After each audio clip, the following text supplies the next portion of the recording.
নমস্কার বন্ধুরা, education culture YouTube চ্যানেলে তোমাদের প্রত্যেককে স্বাগতম।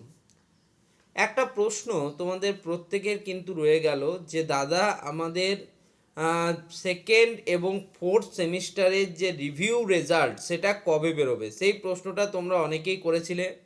আমারও ইচ্ছা ছিল এই উইকের মধ্যে একবার অন্ততপক্ষে হলেও কিন্তু কাউন্সিলে যাওয়া, কিন্তু কোনোভাবে এই উইকে আমার পক্ষে কাউন্সিলের যাওয়া সম্ভব হয়নি। আমি চেষ্টা করব নেক্সট উইকে যাওয়ার। দেখো, আজকে হচ্ছে শনিবার এবং কালকে রবিবার, এই দুদিন তোমরা জানো যে কাউন্সিলের অফিস কিন্তু বন্ধ থাকে, এবং সেই হিসেবে এই দুদিনের মধ্যে যদি আমি যাই তাহলে কিন্তু কোনো লাভ হবে না। আমি শুক্রবারে কালকে অনেক চেষ্টা করেছিলাম, কিন্তু বিভিন্ন কাজের জন্য আমি কিন্তু ফেঁসে গেছি। কালকে কিন্তু আমার কোনোভাবেই যাওয়া হয়নি, ওই জন্য আমি কিন্তু একবারে কাউন্সিলের অফিস থেকে কোনো আপডেট পাইনি বলেই আমি তোমাদের সাথে শেয়ার করিনি। দেখো, সত্যি বলতে গেলে আমার যেটা মনে হচ্ছে যে কোনোভাবেই কিন্তু স্টেট কাউন্সিলের এই রেজাল্টগুলো নিয়ে খুব বেশি চিন্তা নেই। তারা না আছে তাদের পলিটেকনিক অনলাইন রেজিস্ট্রেশন কবে থেকে শুরু হবে সেই বিষয়টা নিয়ে ভাবনা, না আছে তোমাদের কিন্তু সেকেন্ড এবং ফোর্থ সেমিস্টারের রিভিউ রেজাল্ট কবে বেরোবে সেটা নিয়ে ভাবনা। তারা এখন কি করতে চাইছে তারা কিন্তু নিজেরাই ক্লিয়ার নয়। অনেক কলেজের কিন্তু এখনও পর্যন্ত যে সেকেন্ড তোমাদের যে অ্যাসেসমেন্ট, ইন্টারনাল অ্যাসেসমেন্ট, সেটাও কিন্তু বাকি আছে। ফলে কলেজ অথরিটিগুলোও এক ক্ষেত্রে কিন্তু বিভিন্ন সমস্যা তৈরি করে রেখেছে। ঠিক আছে, এখন জানি না এই বিষয়টা আর কতদিন চলবে এবং কতটা প্রবলেম ফেস করতে হবে, কারণ খুব বেশি হাতে কিন্তু আর সময় নেই।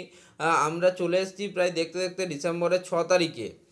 তোমাদের কোথায় 31/8 তোমাদের অ্যাপ্লিকেশান প্রসেস শেষ হয়েছে আগস্ট মাসে, ঠিক আছে, রিভিউয়ের জন্য। তারপরে সেপ্টেম্বর, অক্টোবর, নভেম্বর, ডিসেম্বরের আমরা ফার্স্ট উইক কমপ্লিট করতে চললাম।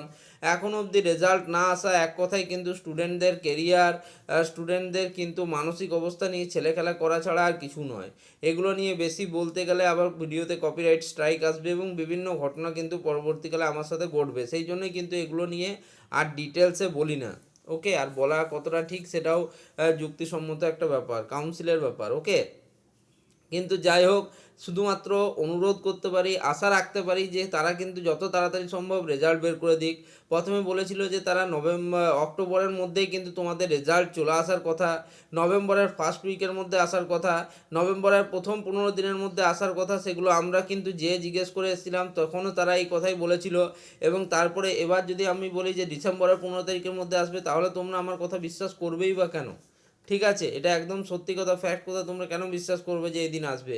আর কাউন্সিলে গিয়েও তাদেরকে জিজ্ঞেস করলে তারা বলবে হ্যাঁ হ্যাঁ চলে আসবে, রেজাল্ট চলে আসবে, রেজাল্ট নিয়ে অত চিন্তা করবেন না। তো এরকমভাবে কিন্তু তারাও বলবে। ওকে, তো নভেম্বরের প্রথম সপ্তাহ বললো গেল, 15 দিন বললো গেল, লাস্ট সপ্তাহ বললো গেল, এখন আমরা ডিসেম্বরের ফার্স্ট উইকে রয়েছি। এখন অবধি রেজাল্টের কিন্তু কোনো মানে কি বলবো, না নোটিফিকেশান না কিছু, যে ডিলে হচ্ছে কেন? দেখো, কোনো প্রসেসে যদি ডিলে হয় তাহলে সেটা জানাবার দায়িত্ব কিন্তু কাউন্সিলের, যে জানিয়ে দেবে যে হ্যাঁ এই প্রসেসটা এই নির্দিষ্ট কারণের জন্য ডিলে হচ্ছে ইত্যাদি ইত্যাদি।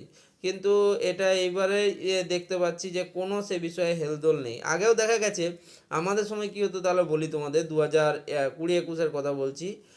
তখন তোমাদের ফার্স্ট সেমিস্টার হয়ে গেল, সেকেন্ড সেমিস্টারে তুমি যখন সেশনাল পরীক্ষা দিচ্ছ তখন তোমার আসতো কিন্তু ফার্স্ট সেমিস্টারের রেজাল্ট। মানে তোমাদের কাছে একদম হাতে সময় থাকতো না যাতে তুমি পরীক্ষার জন্য প্রিপারেশান নিতে পারো। যে সাবজেক্টে ব্যাকলগ বা সাপ্লি যদি এসে থাকে, তাহলে সে কীভাবে সেই ব্যাকলগ বা সাপ্লিকে ক্লিয়ার করবে? এই প্রশ্নটার উত্তর আজও রয়ে গেল, আজও অধরা রয়ে গেল। আজকেও তোমাদের কিন্তু রেজাল্ট বেরোতে বেরোতে প্রায় সেকেন্ড সেমিস্টার, ধরো ফার্স্ট সেমিস্টারের রেজাল্ট বেরোতে বেরোতে সেকেন্ড সেমিস্টারের শুরু হওয়ার কাছাকাছি কিন্তু চলে আসে। আজকেও যে এত অ্যাডভান্স টেকনোলজির দিনেও যে এত লেট হয় সেটা তো তোমরা জানতেই পারছো। এটা নিয়ে আমি আর কি নতুন করে বলবো বলো তোমাদেরকে? তারা বলবে বিভিন্ন প্রসেস আছে, ভর্তি প্রক্রিয়া চলেছিল, এই হয়েছে ওই হয়েছে, শীতকাল, ঠান্ডা, শনিবার রবিবার বন্ধ থাকে ইত্যাদির জন্য আমাদের লেট হচ্ছে। এগুলো কোনো ভ্যালিড রিজনই নয়। এতদিন প্রথম দিকে যে বিভিন্ন রিজনগুলো ছিল, যেমন ওবিসি ইস্যু কিন্তু একটা বড় ইস্যু ছিল, তার জন্য কিন্তু প্রক্রিয়াকরণ বন্ধ ছিল মানছি, কিন্তু এখন কি জন্য বন্ধ? ঠিক আছে, সেই প্রশ্নটা কিন্তু রয়েই যাচ্ছে। আর কাকে অ্যাপিল করব, কাকে অনুরোধ, কাকে জানাবো যে রেজাল্টটা বেরো? কেউই কিন্তু এই বিষয়টা নিয়ে মুখ খুলছে না বা বলছেই না। ঠিক আছে, তো আমরাও আর বেশি কিছু না বলে এই ভিডিওটা এখানেই শেষ করছি। ধন্যবাদ সকলকে।